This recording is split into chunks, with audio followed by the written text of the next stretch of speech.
Bien, buenas tardes a todos. Sin duda que en la Biblia están registradas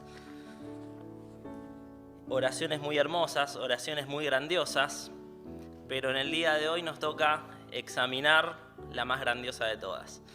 Y por una sencilla razón, y es que fue pronunciada por la persona más grandiosa que haya existido en este mundo, que es el Señor Jesús. Jesús, como decía Rubén el otro día, cuando le tocó hablar, se caracterizaba por la oración. Él, ante cualquier situación de su vida, oraba. Al momento de bautizarse, él ora. Cuando va a salir de gira, en su primer gira de predicación con sus discípulos, él ora. Antes de escoger a los 12 apóstoles, él ora. Antes y después de alimentar a los 5.000 en la alimentación milagrosa de los 5 panes y los 2 peces, él ora. Antes de la confesión de Pedro, en la cual él le reconoce que es el Cristo, el Hijo del Dios viviente, Jesús ora. Durante la transfiguración, Jesús ora. Por unos niños que se le acercaron, que los padres querían que ponga las manos sobre sus cabezas y orara por ellos, frente a la negativa de alguno de los discípulos, él ora. Antes de resucitar a Lázaro, Jesús ora. Desde la cruz ora. Previamente a la cruz, al enfrentarse a Getsemaní, Jesús ora. Con los discípulos, camino a Emaús, una vez resucitado, Jesús ora. E incluso durante su ascensión, Jesús ora. Pero de todas estas oraciones, hoy tenemos que ver la que yo creo es la oración perfecta. Es la más extensa, es larga, realmente larga, 26 versículos, y es la más profunda de todas. Es la que se encuentra en Juan capítulo 17, que les invito a abrir. El contexto de esta oración es el aposento alto. Ya habían celebrado la Pascua, la muerte de Jesús estaba a pocas horas de acontecer, la agonía en Getsemaní estaba también a muy pocos momentos de ocurrir, y Jesús profiere esta oración allí en el aposento alto. Y al leer esta oración tenemos un enorme privilegio, porque tenemos acceso a la intimidad intratrinitaria, tenemos acceso a la comunicación del Hijo con el Padre, dos personas de la Trinidad hablando, dialogando, comunicándose fluidamente, con confianza, y nosotros podemos acceder a ella por medio de la palabra. El contenido es realmente extenso, como les decía, tal vez abarcaría unos cuantos mensajes, estudiarla en profundidad, por lo tanto, simplemente me voy a conformar si logramos enunciar las ideas principales y hacer breves comentarios y tratar de sacar algunas ideas para que después cada uno pueda leerla tranquilo en su casa. Esa es siempre la muletilla que quienes tenemos que predicar utilizamos cuando el tema nos excede y de esa forma abrimos el paraguas para que las personas nos eximan de culpa si es que no estamos a la altura de la exposición. Bien, entonces, yo creo que esta oración gira en torno a 3 ejes fundamentales. El primero de estos ejes es la presentación del plan eterno de Dios. Y el objetivo del plan eterno de Dios es la glorificación del Padre mediante la glorificación del Hijo. Cuando el Hijo es glorificado, el Padre es glorificado. Toda la historia de la humanidad, de la creación del cosmos, de la caída, de la redención, tiene como objetivo final la glorificación de Dios Padre por medio del Hijo. Y eso lo podemos ver en el versículo 1 de Juan 17, que hoy nos citaba Adolfo, en donde Jesús, comenzando la oración, dice: estas cosas habló Jesús, levantando los ojos al cielo, dijo: Padre, la hora ha llegado. ¿La hora de qué? De la culminación del plan eterno de Dios. Glorifica a tu Hijo, para que también tu Hijo te glorifique a ti. El objetivo del plan eterno de Dios, la glorificación del Padre. Fíjense en el versículo 2, nosotros vemos el derecho que le es dado al Hijo, la potestad que le es dada al Hijo. Como le has dado potestad sobre toda carne, para que dé vida eterna a todos los que le diste. ¿Cuál es el derecho que tiene el Hijo? ¿Cuál es la potestad que tiene el Hijo? Tiene derecho, tiene potestad a dar vida eterna. Jesús es el único que tiene la autoridad, el poder para dar vida eterna. En el versículo 3 nos habla de la relación que el plan de Dios viene a ofrecerle al hombre. Fíjense, versículo 3, y esta es la vida eterna, que te conozcan a ti, el único Dios verdadero, y a Jesucristo, a quien has enviado. El plan de Dios concibe que a pesar de que el hombre se distanció voluntariamente de Dios, Dios pretende reconciliarse con el hombre y Dios pretende volver a vincularse y Dios le ofrece al hombre una relación y esta relación es posible si el hombre conoce que Jesús fue enviado por Dios, si el hombre conoce al Padre por medio de conocer a Jesús. En el cuarto versículo podemos ver un requisito que es satisfecho, Versículo 4, yo te he glorificado en la tierra, he acabado la obra que me diste que hiciese.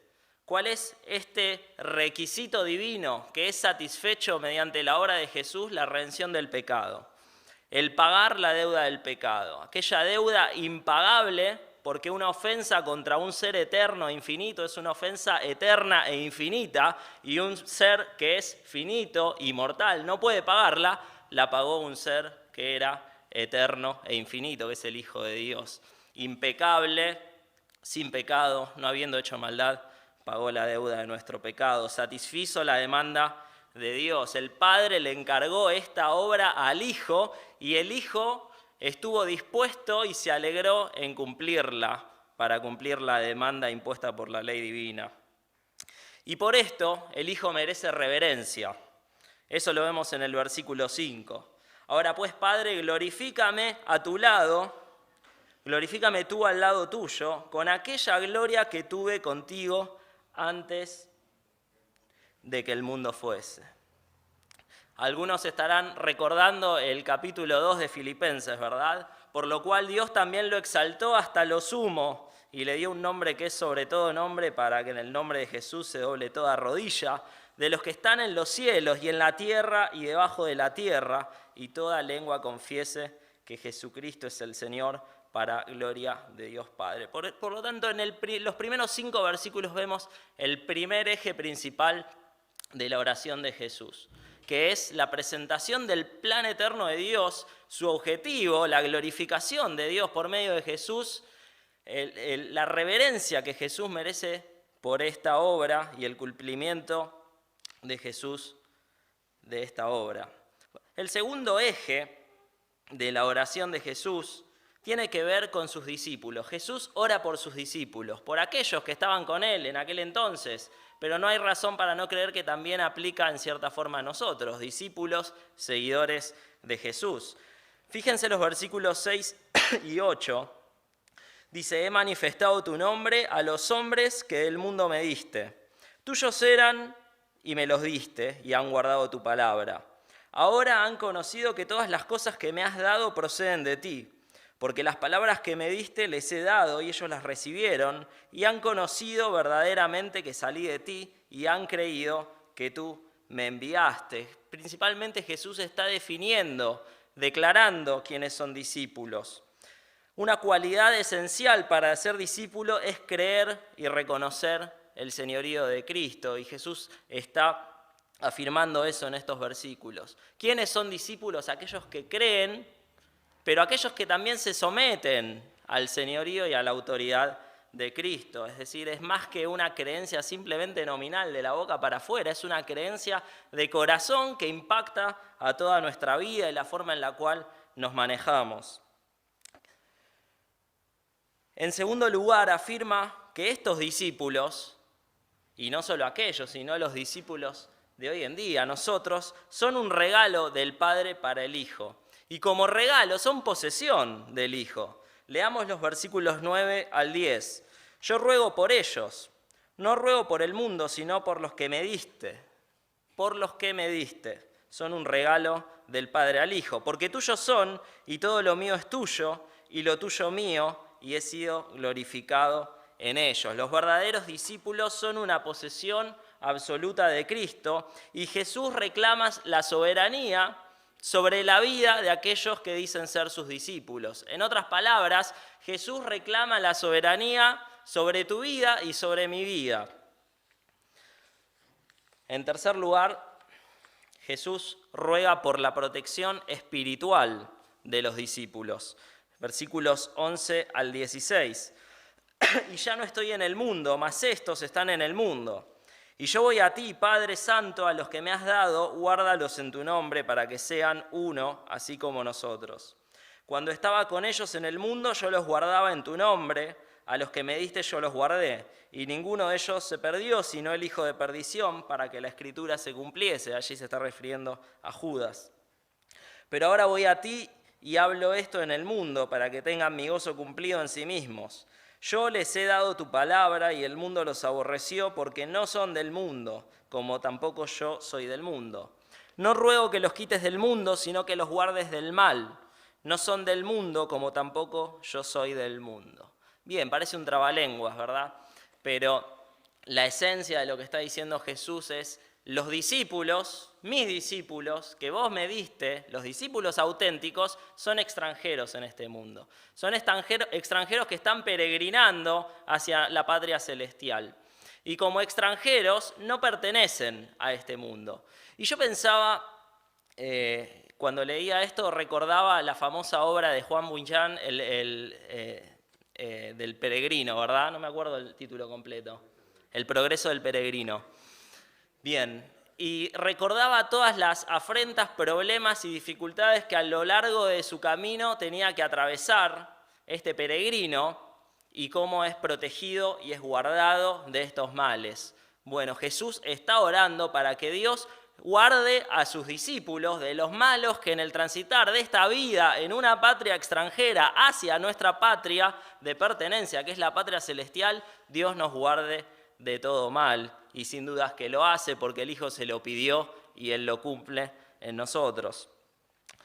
Y el último aspecto sobre el cual Jesús ora referente a sus discípulos es por la santidad. Jesús ora por la santidad de los discípulos. Versículo 17 al 19. Santifícalos en tu verdad, tu palabra es verdad.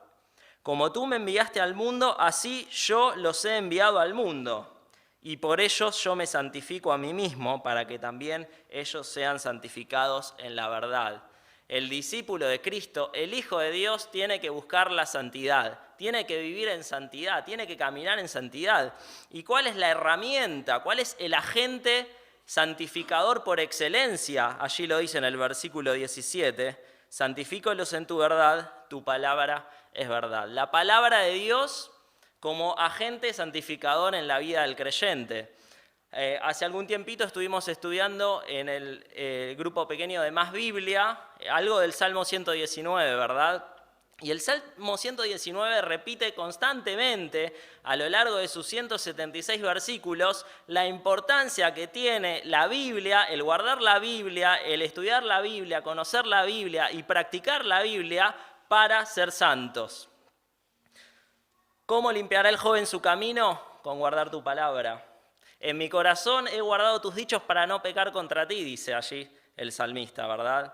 La palabra de Dios, si está en el centro de nuestros corazones y la practicamos, va a preservarnos santos, va a evitar que caigamos y nos conformemos a este mundo. La palabra santidad tiene que ver con eso, separación.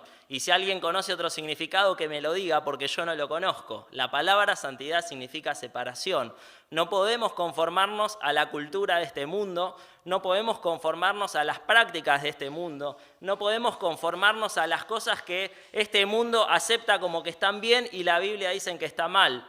Tenemos que ser conscientes de esto y tenemos que buscar la santidad mediante el conocimiento de la palabra de Dios. Entonces, en primer lugar, se nos presenta el plan eterno de Dios, cuyo objetivo es la glorificación del Padre. En segundo lugar, Jesús intercede por sus discípulos.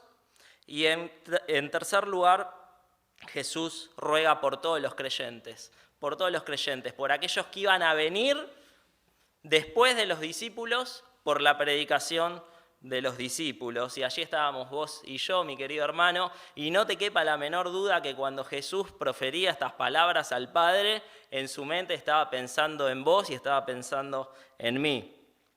Versículos 20 al 23, Jesús va a estar hablando ligado al tiempo presente, y el tema central es la unidad. Jesús ora por los creyentes para que tengan unidad en el tiempo presente y, como vamos a ver después, en toda la eternidad.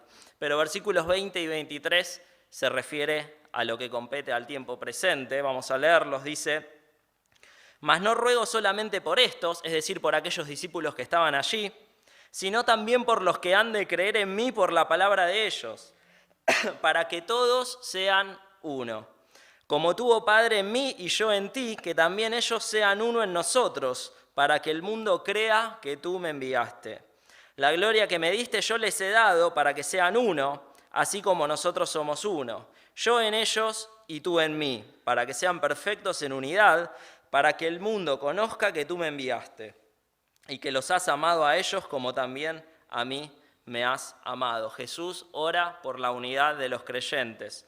Y en primer lugar, él se refiere a la raíz de esta unidad. Fíjense el versículo 20.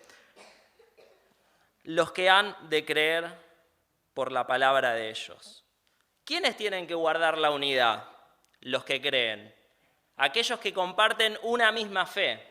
Y esto es importante, porque no puede haber unidad si no hay una misma fe.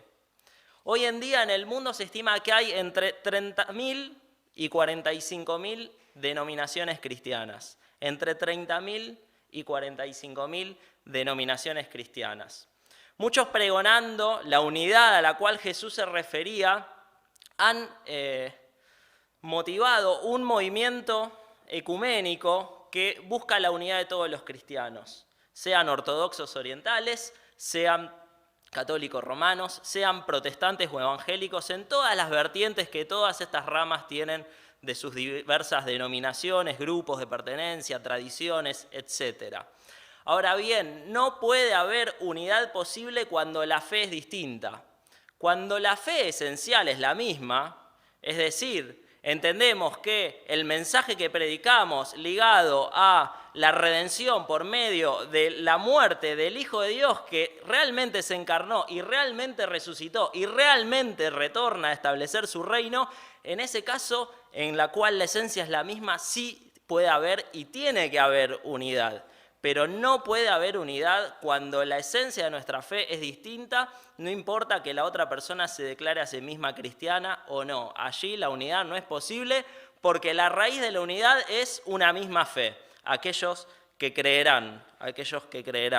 ¿En qué cosa? En el mensaje del Evangelio predicado por Jesús y por los apóstoles. Unidad de los creyentes. Ahora, la unidad es un mandato para aquellos que compartimos la misma fe, no es una opción. Y fíjense que en una segunda instancia Jesús pide y clama por esta unidad fervientemente y reiteradamente en esta oración, para que todos sean uno. El apóstol Pablo manda algo similar a los Efesios en el capítulo 4, famosísimo pasaje, se los leo, dice: «Yo pues, preso en el Señor, os ruego que andéis como es digno de la vocación con que fuisteis llamados, con toda humildad y mansedumbre, soportándoos con paciencia los unos a los otros en amor, solícitos en guardar la unidad del Espíritu en el vínculo de la paz». Y después da la razón de por qué tenemos que guardar la unidad. Porque tenemos un cuerpo y un espíritu, como fuisteis también llamados en una misma esperanza de vuestra vocación, un Señor y una fe, un bautismo, un Dios y Padre de todos, el cual es sobre todos y por todos y en todos. Una misma esencia de nuestra fe, un mismo Dios en el cual creemos, un mismo Espíritu que habita en nosotros, un mismo mensaje que predicamos, estamos obligados a guardar la unidad, no hay opción en esto. Ahora, el apóstol Pablo, cuando escribía esto en Efesios, era bien consciente de que guardar la unidad es algo bastante complicado. Y por eso les habla de guardar la unidad mediante el vínculo de la paz. Buscar la paz, la tolerancia, el respeto con mi hermano ante todo, para que entonces la unidad sea una realidad y no simplemente un discurso y una utopía. Y da Jesús el modelo de unidad verdadera que los creyentes tienen que seguir, tienen que imitar. Y créanme que el modelo es bastante difícil de seguir, porque la vara está puesta muy alta. Como tú, oh Padre, en mí y yo en ti, que también ellos sean uno. ¿Cuál es el modelo de unidad para los creyentes? La relación de comunión perfecta y eterna que tienen el Padre y el Hijo en el seno de la Trinidad. Como tú, oh Padre, en mí y yo en ti, que también ellos sean uno. Para que sean uno, así como nosotros somos uno. Yo en ellos y tú en mí, para que sean perfectos en unidad. Una unidad perfecta mediante el vínculo de la paz. ¿Y cuál es el resultado de esta unidad? ¿Qué es lo que va a ocurrir si los creyentes se mantienen unidos?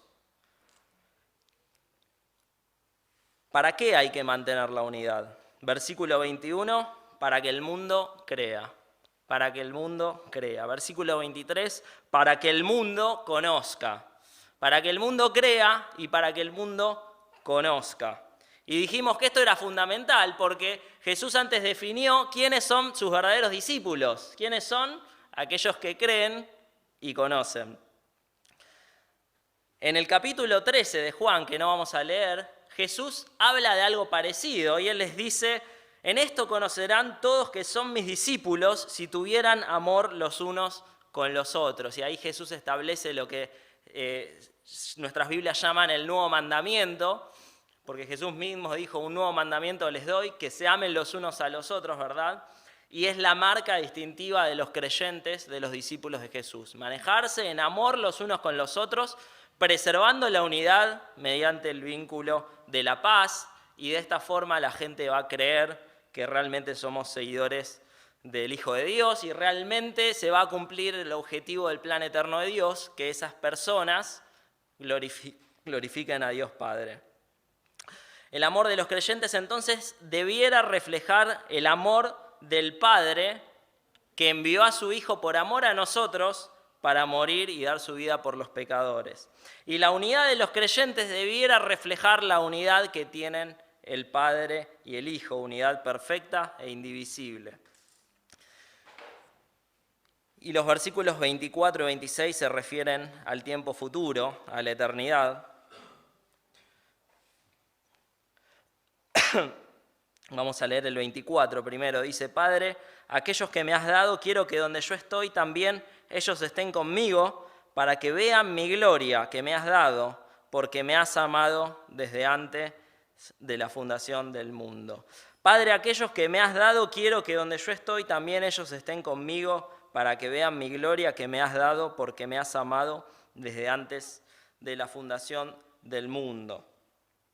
Jesús se refiere a la comunión eterna que los seguidores de Cristo, que los discípulos, que los hijos de Dios, es decir, que vos y yo vamos a gozar con Él. Vamos a estar en el mismo lugar en el cual Él está y vamos a estar en comunión entre nosotros y con Él. Entre nosotros y con Él. Y cuando digo nosotros no me refiero simplemente a los que estamos dentro de estas cuatro paredes, sino todos aquellos que bajo distintas tradiciones y denominaciones e iglesias y lo que fuera creyeron y entregaron su vida a Cristo. Unidad perfecta con Cristo y con nuestros hermanos en la eternidad. ¿Y cuál es el objetivo de esta comunión eterna? El versículo 24 mismo lo dice: para que vean mi gloria. El objetivo de esta comunión eterna es ver la gloria de Cristo, verle cara a cara. Como cantábamos recién, ¿verdad? Cara a cara, cuán glorioso ha de ser allí vivir, ver el rostro de quien quiso nuestras almas redimir. El objetivo del plan eterno de Dios, cumplido en Jesucristo, que es la glorificación del Hijo, y nosotros siendo partícipes de eso en comunión perfecta con nuestros hermanos y con aquel que nos salvó en la cruz. Que esta comunión no sea un deseo simplemente de ultratumba, que no sea simplemente un deseo del más allá lejano y que lo decimos y hablamos y decimos si esa comunión va a ser perfecta, pero no nos esforzamos por buscarla aquí mientras estamos en este mundo. Busquémosla unidad mediante el vínculo de la paz, mediante el amor. Terminamos, leemos los últimos 2 versículos y oramos. Versículo 25, Padre justo, el mundo no te ha conocido, pero yo te he conocido. Y estos han conocido que tú me enviaste. Y les he dado a conocer tu nombre y lo daré a conocer aún, para que el amor con que me has amado esté en ellos y yo en ellos. Padre, te damos gracias porque Jesús hizo esta oración por nosotros. Gracias porque intercedió por nosotros, pidiendo nuestra santidad, pidiendo que nos guardes de todo mal, y vemos que lo haces día a día.